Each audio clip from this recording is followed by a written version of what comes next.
5 বছরের প্রাকৃতিক দুর্যোগে 41,000 কোটি টাকার বেশি ক্ষতি মোকাবেলায় জনবল সহ মাঠ পর্যায়ে নানা সংকট।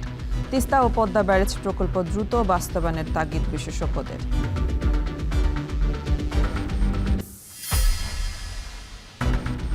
জামালপুরের মেলান্দহে ব্রহ্মপুত্রের ভাঙনে বিলীন ঘরবাড়ি, ফসলি জমি সহ বিভিন্ন স্থাপনা। জিও ব্যাগ ফেলে ঠেকানোর চেষ্টা পাওয়ার।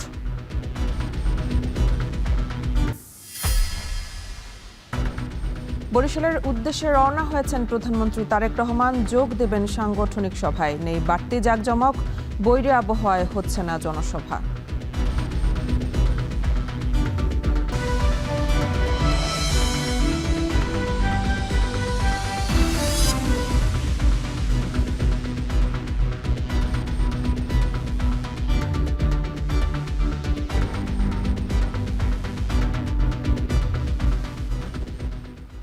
স্বাগত। এখন বাজারে পুরো আয়োজন জুড়ে সঙ্গে আছে আমি মেহেরিন অ্যানি। দীর্ঘদিন ধরে দুর্যোগ ব্যবস্থাপনা মন্ত্রণালয়ে প্রয়োজনীয় পদ বৃদ্ধি না করায় দুর্যোগ মোকাবেলায় হিমশিম খেতে হচ্ছে মাঠ পর্যায়ের কর্মীদের। জলবায়ু বিশেষজ্ঞরা বলছেন, দেশে প্রতি বছর বন্যায় হাজার হাজার কোটি টাকা ক্ষতি হয়। বন্যা প্রতিরোধে তিস্তা মহাপরিকল্পনা ও পদ্মা ব্যারেজ প্রকল্প বাস্তবায়ন জরুরি। পাশাপাশি দ্রুত প্রয়োজনীয় জনবল নিয়োগের পরামর্শ তাদের। বিস্তারিত জাবেদ আব্দুল্লাহর প্রতিবেদনে।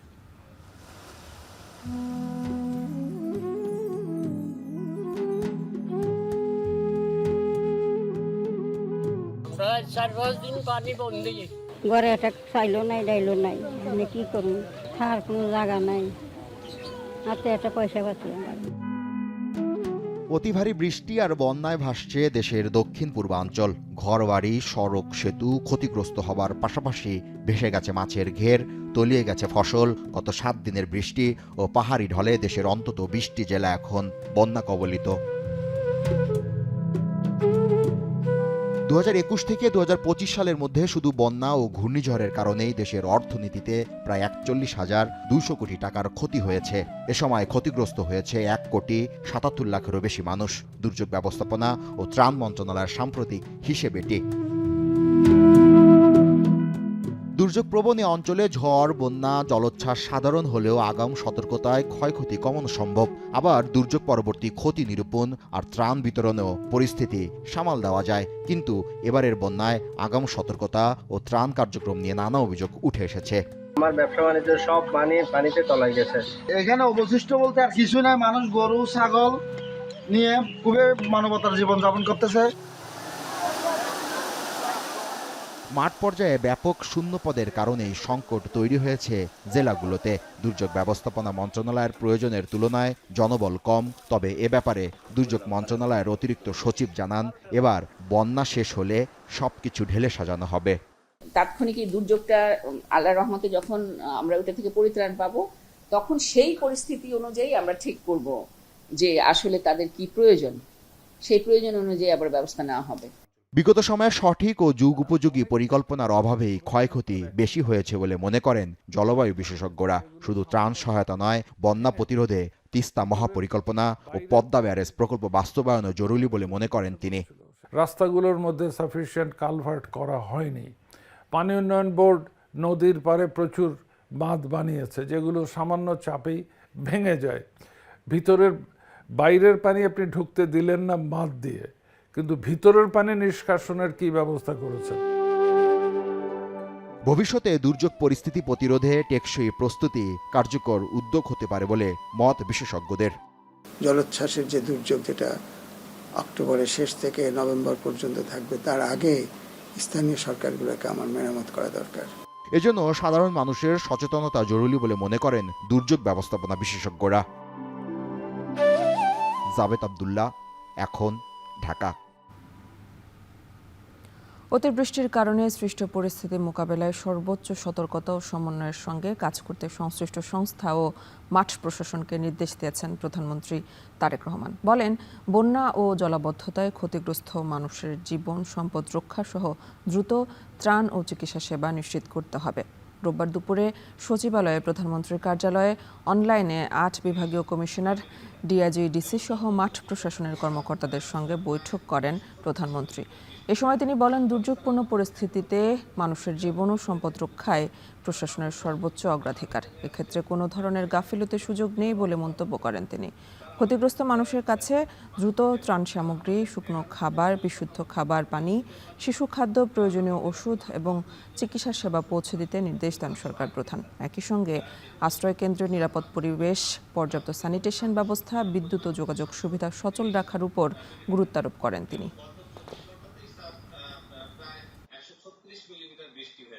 তবে স্যার আমাদের এখনো বন্যা পরিস্থিতি বিরাজমান রয়েছে, যদিও পার্বত্য অঞ্চলগুলোতে পানি কমে আসছে এবং সেখানে কিছুটা স্বস্তিকর অবস্থা হচ্ছে।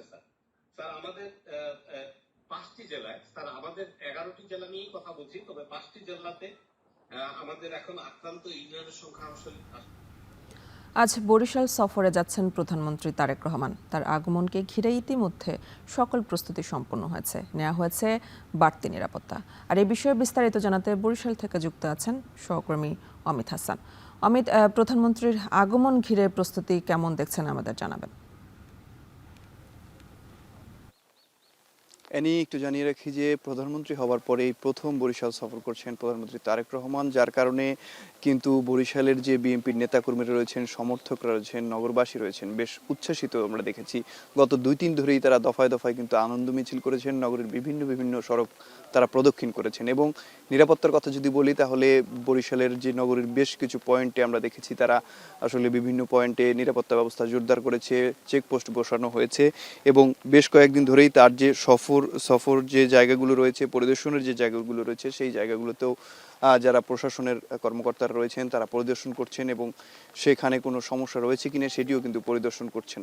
এবং আমরা এই মুহূর্তে রয়েছি, যিনি এখানেই আসলে তিনি কিন্তু দুপুর 12টার সময় এখানে বৃক্ষরোপণ করবেন। সেই জায়গাটি হচ্ছে 30 গোডাউন সাগরদী খালের পাড়ে একটি জায়গা, এখানেই কিন্তু তিনি বৃক্ষরোপণটি করবেন। এর আগে তিনি গৌর নদীর বাটাজোর শরিকল খালের পাশে একটি বৃক্ষরোপণ করবেন, সেটি সকাল 10:30টায় কথা রয়েছে এখন পর্যন্ত। এবং তারপরেই কিন্তু সেখান থেকে তার কার্যক্রম শেষ করে বরিশালের এই বধ্যভূমি 30 গোডাউন এলাকায় সেখানে এসে তিনি আরেকটি বৃক্ষরোপণ করবেন। এবং সেই কর্মসূচির অংশ হিসেবে শেষ মুহূর্তের যে প্রস্তুতিগুলো রয়েছে সেগুলো ইতিমধ্যে সম্পূর্ণ করতে আমরা দেখেছি। সকাল থেকে আমরা দেখেছি যে প্রশাসনের যারা লোকজন রয়েছে, বিশেষ করে বিভিন্ন সংস্থার যারা কর্মকর্তারা রয়েছেন, সদস্যরা রয়েছেন, তারা কিন্তু ইতিমধ্যে এখানে এসে উপস্থিত হয়েছেন এবং তারা ঘুরে ঘুরে দেখছেন কোনো জায়গায় কোনো সমস্যা রয়েছে কিনা। এবং একটু জানিয়ে রাখি যে বরিশালের এই কর্মসূচি শেষ করে তিনি দুপুরের খাবার খাবেন বরিশাল নগরীর সার্কিট হাউসে এবং তারপর থেকেই জেলা শিল্পকলা একাডেমিতে বিকেল 3টার সময় তার একটি বৈঠক রয়েছে। রাজনৈতিক যারা বিএনপির সদস্যরা রয়েছেন তাদের সাথে একটি সাংগঠনিক বৈঠক হবে এবং সেখানে বিএনপির যারা নেতাকর্মীরা রয়েছেন তারা বলছেন যে তাদের যে দাবিগুলো রয়েছে সেগুলো উন্নয়নমূলক দাবিগুলো রয়েছে সেগুলো তারা উপস্থাপন করবেন এবং তারা আশা করছেন যে সেই দাবিগুলো আসলে বাস্তবায়নে প্রধানমন্ত্রী কাজ করবেন, এমনটা তারা প্রত্যাশার কথা জানিয়েছেন। বিশেষ করে ভাঙা থেকে বরিশাল পর্যন্ত যে 6 লেনের সড়কের দাবি দীর্ঘদিনের, সেটি তারা উপস্থাপন করবেন। পাশাপাশি ভোলা থেকে বরিশালের সেতু নির্মাণ এবং ভোলার গ্যাস বরিশালে এনে শিল্পোজ্জ্বল তৈরি করার যে প্রস্তাবনা সেটি কিন্তু তারা দেবেন। এছাড়াও বিএনপির যারা নেতাকর্মীরা রয়েছেন তারা বলছেন যে তিনি তার আশাকে কেন্দ্র করে ভাঙা থেকে বরিশাল পর্যন্ত বিশাল লোকজনের সমাগম হবে। বিশেষ করে কোনো ধরনের সমাবেশ যেহেতু হচ্ছে না, সেই ক্ষেত্রে রাস্তার দুই পাশে তাদের যে নেতাকর্মীরা আছেন তারা কিন্তু অভিবাদন জানাবেন প্রধানমন্ত্রী তারেক রহমানকে। এই ধরনের প্রস্তুতি কিন্তু ইতিমধ্যে নেওয়া হয়েছে, তবে কোনো ধরনের সাজসজ্জা কিংবা তরুণ এখন পর্যন্ত কিন্তু নির্মাণ করা হয়নি। এই কারণে আসলে বরিশালে যে জাঁকজমক সেটি কিন্তু খুব একটা দেখা যাচ্ছে না, তবে নেতাকর্মীদের মধ্যে ব্যাপক উচ্ছ্বাস লক্ষ্য করা যাচ্ছে। বরিশালের প্রধানমন্ত্রীকে ঘিরে যে প্রস্তুতি তার সর্বশেষ ছিল আমার কাছে এ পর্যন্তই। আজ বরিশাল সফরে যাচ্ছেন প্রধানমন্ত্রী তারেক রহমান, আর সে খবরে জানাচ্ছিলেন সহকর্মী অমিত হাসান। মুজিববর্ষের নামে বিভিন্ন কর্মসূচিতে 982 কোটি টাকা অপচয় করেছে তৎকালীন আওয়ামী লীগ সরকার। সংসদ অধিবেশনে রংপুর 3 আসনের সংসদ সদস্য মাহবুবুর রহমান বেলালের প্রশ্নের জবাবে এ কথা জানান অর্থমন্ত্রী আমির খসরু মাহমুদ চৌধুরী। একই সাথে সংসদ সদস্য রুমিন ফারহানার প্রশ্নের উত্তরে অর্থমন্ত্রী বলেন, ঋণ খেলাপের দায়ে এস আলম ও বিক্সিমকো সহ বেশ কিছু গ্রুপের বিরুদ্ধে অনেকগুলো মামলা হয়েছে এবং সেগুলোর তদন্ত চলমান। এ সময় আর্থিক খাতে শৃঙ্খলাকে বর্তমান সরকার অগ্রাধিকার দিচ্ছে জানিয়ে আরও বলেন, শেয়ার বাজারে ঊর্ধ্বগতি দেখা গেছে বলেই দেশের মানুষের পাশাপাশি উন্নয়ন সহযোগীদের আস্থা ফিরেছে। এছাড়া কর হার নেটওয়ার্ক বাড়াতে ভোগান্তি ছাড়া ফ্ল্যাট রেটে কর প্রদানের ব্যবস্থা নেওয়া হবে বলেও জানান অর্থমন্ত্রী। 13 জুলাই বিকেল 3টা পর্যন্ত অধিবেশনের মুলতবি ঘোষণা করেন স্পিকার।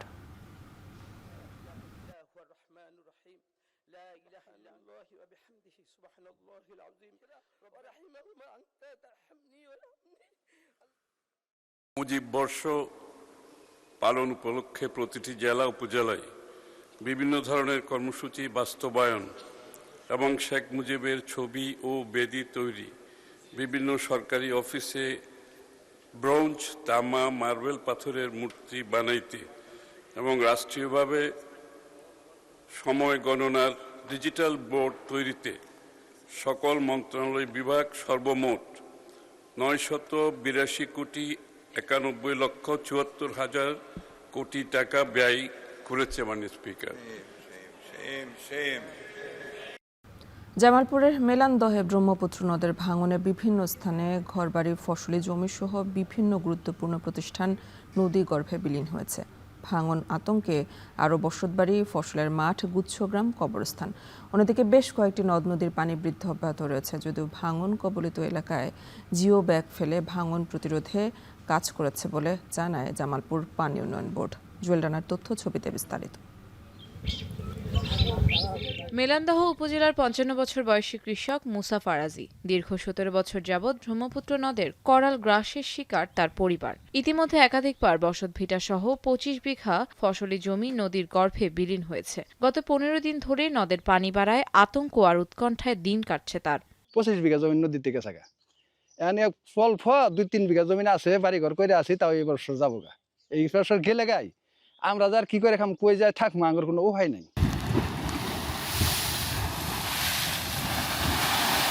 চলতি বর্ষা মৌসুমে জামালপুরের 7 উপজেলার প্রতিদিনই ব্রহ্মপুত্র নদের করাল গ্রাসে নতুন নতুন এলাকা ভাঙনের কবলে পড়েছে। ব্রহ্মপুত্র নদের তীরবর্তী বেশ কয়েকটি এলাকা জুড়ে তীব্র ভাঙন দেখা দিয়েছে। এরই মধ্যে মেলান্দহ উপজেলার টুপকার চরে প্রায় 2 কিলোমিটার এলাকা জুড়ে 2 তীরে ভাঙন দেখা দিয়েছে। সমস্ত নেমে গেছে, 15-20 দিন ধরে ভাঙনটা বেশি। আমার সামনেও আইডেনে জুনাই, পাশেও আইডেনে জুনাই, খুব কষ্টের মধ্যে আছি, অভাবের মধ্যে আছি। আইত্রে বেলা চুরমুরে আপনার নিজ মুখ মাটি জায়গা হয়ে জায়গা, আমরা খুব আতঙ্কে আছি। কেউ খোঁজ খবর নেয় না, নদী ভাঙ্গিয়ে শেষ করলো, আমরা কি করে খাবো।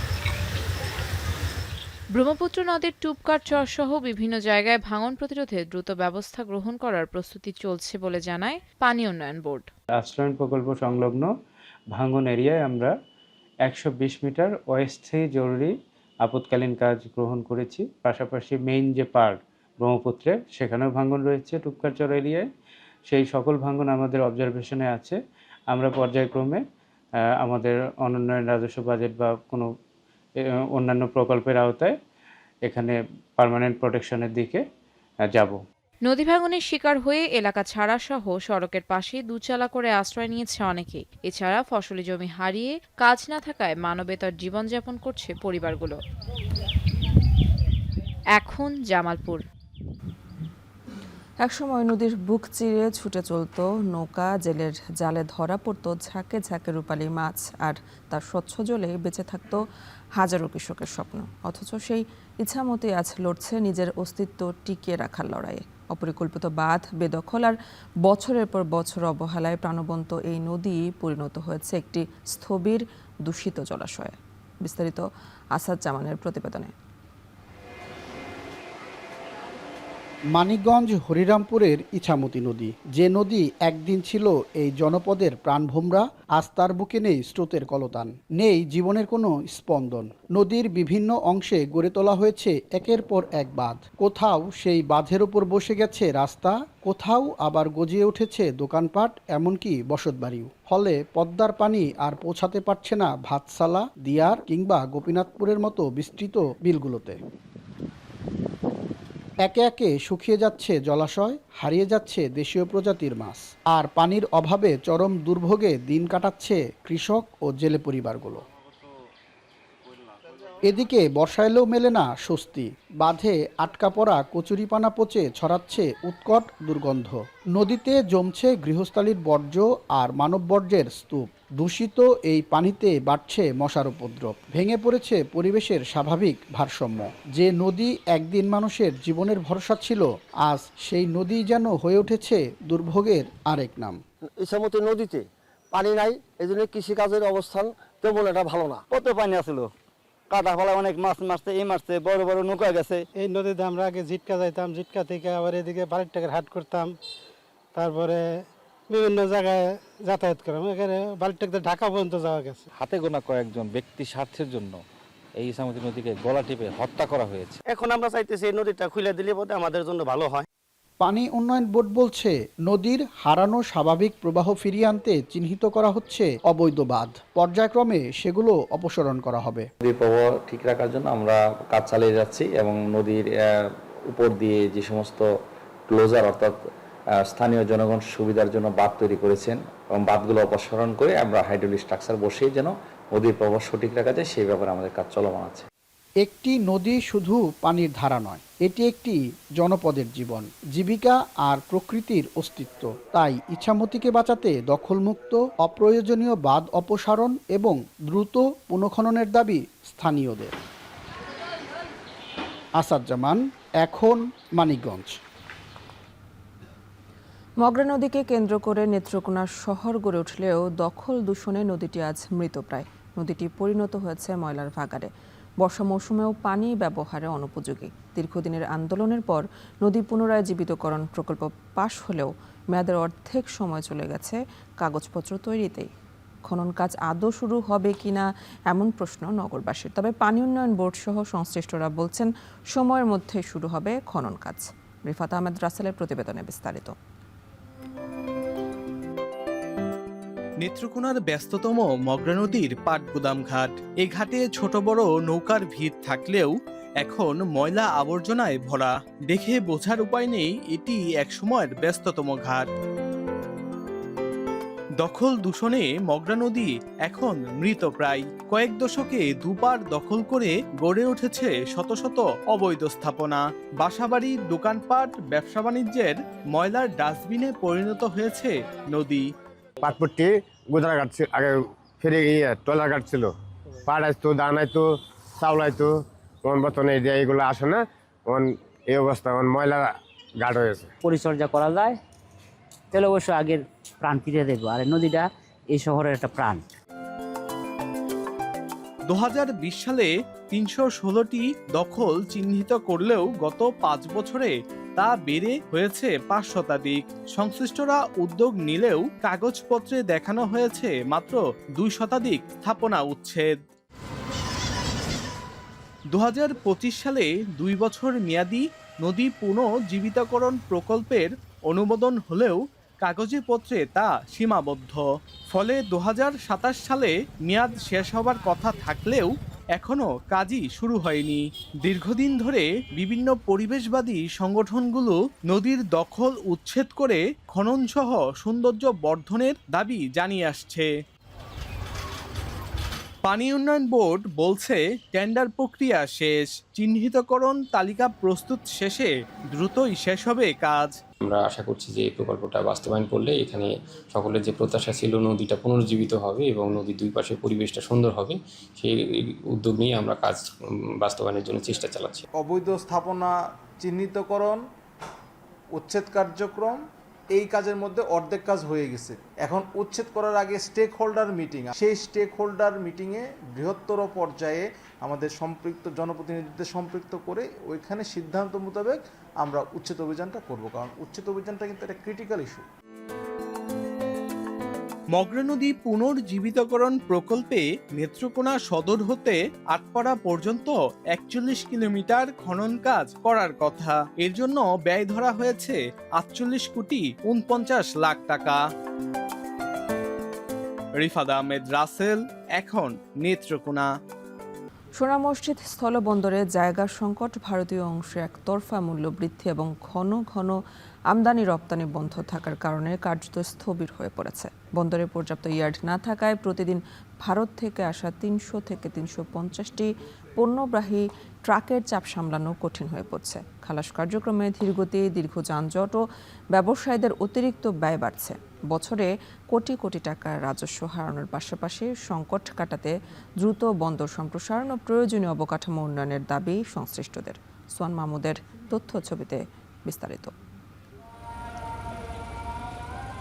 সোনা মসজিদ স্থলবন্দরে বর্তমানে সংকীর্ণ সড়ক, পর্যাপ্ত জায়গার অভাব, অবকাঠামো উন্নয়নের ধীর গতিতে ব্যবসায়ীরা পড়েছেন চরম ভোগান্তিতে।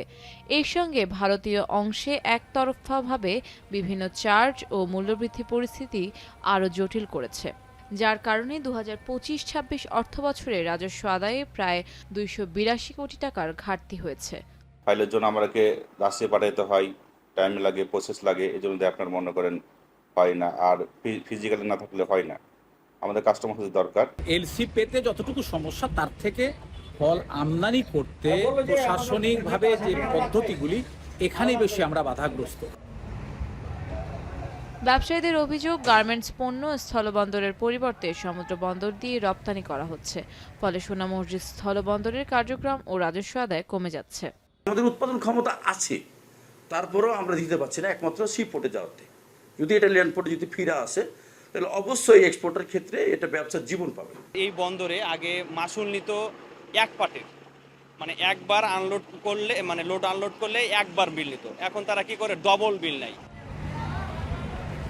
স্থলবন্দরে আমদানি রপ্তানি কমে যাওয়ায় কাজের সংকটে পড়েছেন শ্রমিকরা। এক সময় প্রতিদিন 500 টাকার বেশি আয় হলেও বর্তমানে তা গড়ে 150 টাকায় নেমেছে।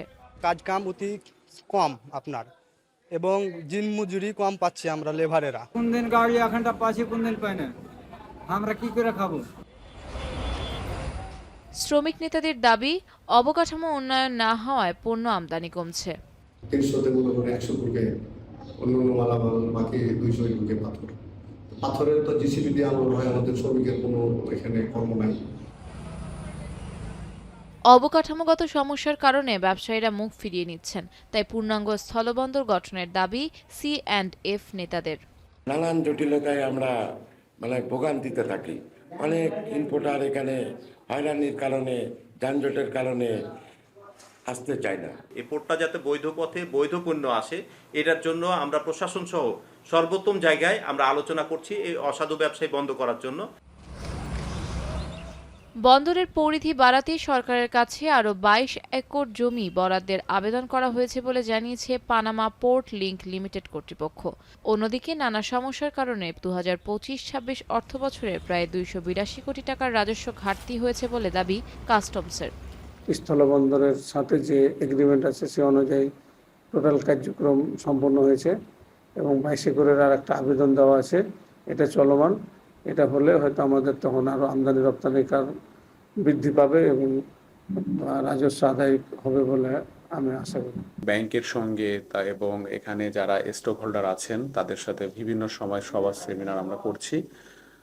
তো ব্যবসায়ীদের উপর এটা ডিপেন্ড করে যে তারা কি পরিমাণ আমদানি করবে, এবং ডলারের মানটা যদি একটু কমে আসে সেক্ষেত্রে আমদানিটা একটু বাড়বে। 1992 সালে 19.13 একর জায়গায় সোনা মসজিদ শুল্ক স্টেশন নামে যাত্রা শুরু করে বন্দরটি, যা পরে সোনা মসজিদ স্থলবন্দর নামে পরিচিতি পায়। এখন চাঁপাইনবাবগঞ্জ। টানা কয়েকদিনের বৃষ্টিপাতে চাঁদপুরের বাজারে কমেছে মাছের সরবরাহ। সপ্তাহের ব্যবধানে দাম বেড়েছে চাষকৃত মাছের। আর এ নিয়ে আরও জানাতে চাঁদপুর থেকে যুক্ত আছেন সহকর্মী তালহা জুবায়ের। তালহা, টানা বৃষ্টিপাতে মাছের বাজারের প্রভাব কেমন পড়েছে আর বাজারের বিক্রিবাট্টা কেমন হচ্ছে জানাবেন। আজকে সকাল থেকে কিন্তু বৃষ্টি হচ্ছে চাঁদপুরের আকাশ জুড়ে। আমি আছি চাঁদপুর শহরের ওয়ারলেস বাজারে। আসলে আমার পেছনে ঠিক দেখতে পাচ্ছেন সকাল থেকে কিন্তু ক্রেতা বিক্রেতাদের বেশ হাট দেখে মুখরিত হয়ে উঠেছে বাজার, যদিও বাজারে কিন্তু মাছের সরবরাহ কিছুটা কম রয়েছে। টানা বৃষ্টিপাতের কারণে কিন্তু চাষকৃত যে মাছ তার সরবরাহ কমেছে, যদিও আসলে নদীর মাছের সরবরাহ কিন্তু খুবই কম। আমি কথা বলেছিলাম ব্যবসায়ীদের সাথে, তারা যেটা বলছেন যেহেতু কয়েকদিন যাবৎ বৃষ্টি হচ্ছে যার কারণে কিন্তু মাছের যে সরবরাহ তা কিন্তু কমেছে, বিশেষ করে বিভিন্ন জলাশয়ে যেই চাষকৃত মাছ আছে তা কিন্তু আসলে ধরার ক্ষেত্রেও তাদের কিছুটা বিড়ম্বনায় পড়া লাগছে। আজকের বাজারে যে সমস্ত মাছ দেখা যাচ্ছে সেই ক্ষেত্রে আসলে কার্প জাতীয় মাছ, বিশেষ করে রুই, কাতল কিংবা মৃগেল এই জাতীয় মাছ আসলে বিক্রি করা হচ্ছে 380 থেকে 450 টাকা দরে, এবং সেই ক্ষেত্রে আসলে তেলাপিয়ার বিক্রি করা হচ্ছে বড় থেকে ছোট, তা কিন্তু আসলে 180 থেকে 250 টাকা দরে কেজি প্রতি বিক্রি করা হচ্ছে। তবে চাষকৃত যে কই মাছ তা বিক্রি করা হচ্ছে 200 টাকা দরে, এবং চাষের শিং মাছ বিক্রি করা হচ্ছে 400 টাকায়। এদিকে আসলে মৌসুমের শুরুর পর থেকে কিন্তু চাঁদপুরের ইলিশের দাম কিন্তু অনেক আকাশ ছোঁয়া দামে বিক্রি করা হচ্ছে।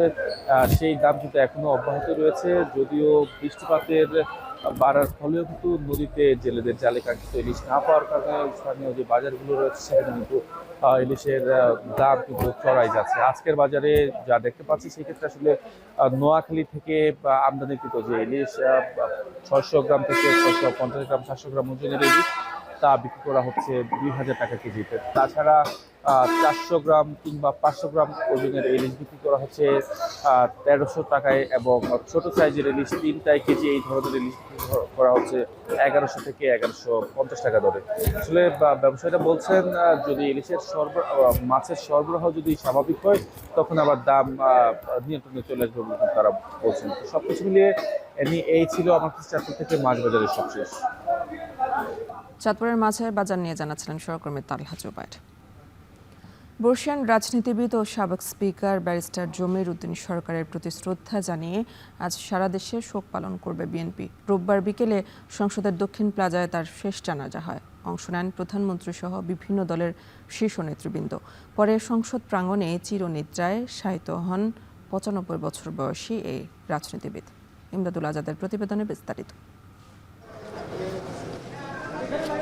জাতীয় সংসদের সে চিরচেনা আঙিনা, যেখানে একদিন স্পিকারের আসনে বসে দক্ষতার সঙ্গে সংসদ পরিচালনা করেছেন ব্যারিস্টার জমির উদ্দিন সরকার।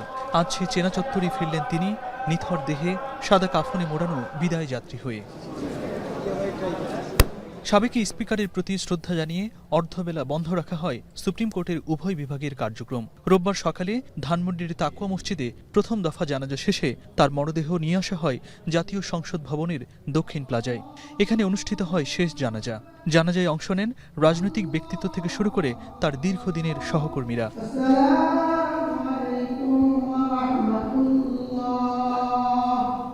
জানাজার আগে তার বর্ণাঢ্য জীবনের প্রশংসা ও স্মৃতিচারণ করেন বিএনপি মহাসচিব, বিরোধী দলীয় নেতা ও সংসদের স্পিকার সহ অনেকেই। পরিবারের পক্ষ থেকে দোয়া প্রার্থনা করেন তার ছেলে সংসদ সদস্য ব্যারিস্টার নৌশাদ জমির।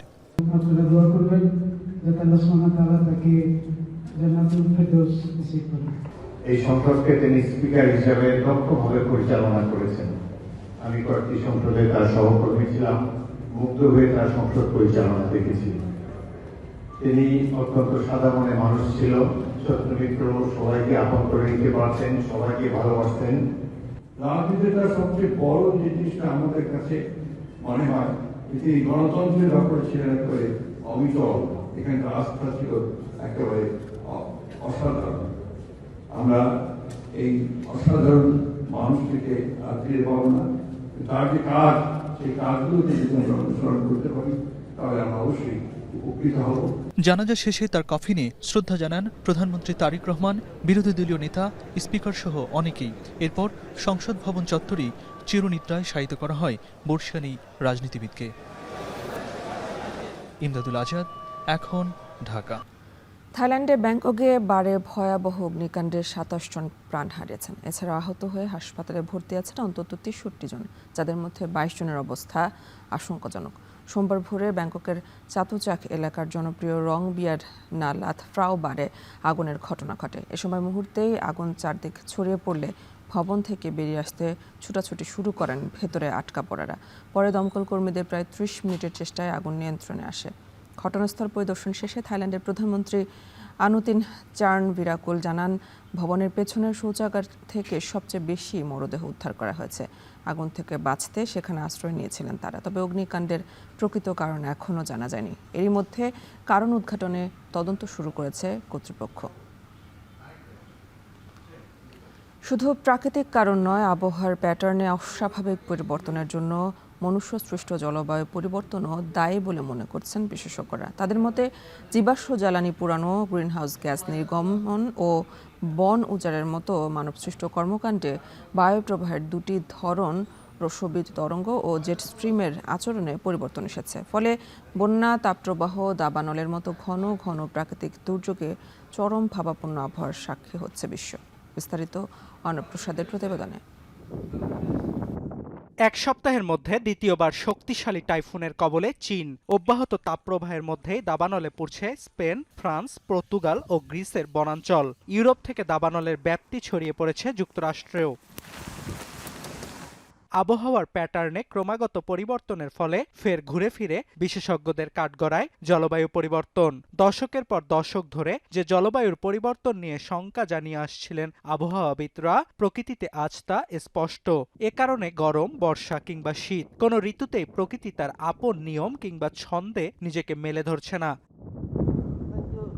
বিশেষজ্ঞরা বলছেন, শুধু এল নিনো বা লা নিনার মতো প্রাকৃতিক কারণ নয়, আবহাওয়ার প্যাটার্নে অস্বাভাবিক পরিবর্তনের জন্য দায়ী মনুষ্য সৃষ্ট জলবায়ু পরিবর্তন।